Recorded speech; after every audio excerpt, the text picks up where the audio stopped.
பிரதமர் நரேந்திர மோடிக்கு தமிழக வெற்றிக் கழக தலைவர் விஜய் பிறந்தநாள் வாழ்த்து. அண்மை செய்தியை தற்போது பார்க்கலாம்.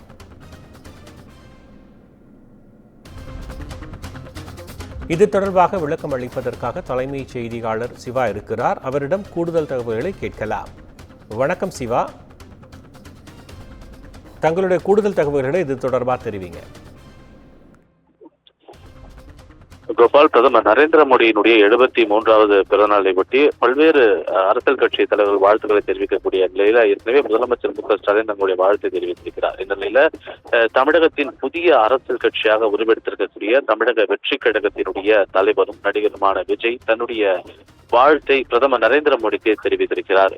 நீண்ட உடல் ஆரோக்கியத்தோடு அவர் வாழ்வதற்கு பிரார்த்திக்கிறேன் என்று தமிழக வெற்றி கழகத்தினுடைய தலைவர் நடிகர் விஜய் தன்னுடைய எக்ஸ் வலைதளத்தில் குறிப்பிட்டிருக்கிறார். குறிப்பாக நடிகர் விஜயினுடைய அரசியல் பிரவேசம் என்பது பாஜகவுக்கு எதிரானது என்பன போன்ற பல்வேறு கருத்துக்கள் எல்லாம் வெளிவந்திருந்தன. குறிப்பாக அவர் திரைப்படங்கள் நடிக்கும் போது கூட அவர் பாஜக எதிரான பல்வேறு காட்சிகள் நடித்திருப்பதாக அப்போது பல்வேறு விமர்சனங்கள் எழுந்திருந்த நிலையில அவருடைய அரசியல் பயணம் திமுகவை ஒத்துப்போனது போல இருக்கிறது, பாஜகவுக்கு எதிராக இருக்கிறது என்பன போன்ற பல்வேறு கருத்துக்களும் விமர்சனங்களும் இருக்கக்கூடிய நிலையில ஒரு முழுமையான ஒரு அரசியல் கட்சியாக அடியெடுத்து வைத்திருக்கக்கூடிய தமிழக வெற்றி கழகத்தினுடைய தலைவராக இருக்கக்கூடிய நடிகர் விஜய் தற்போது பிரதமர் நரேந்திர மோடிக்கு தன்னுடைய பிறந்தநாள் வாழ்த்துக்களை எக்ஸ் வலைதளத்தில் பதிவு செய்திருக்கிறார்.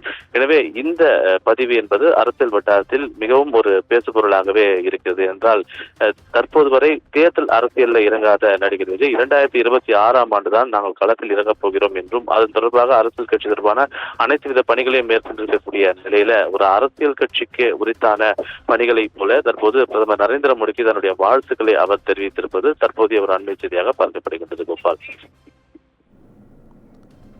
கூடுதல் தகவல்களுக்கு மிக்க நன்றி சிவா.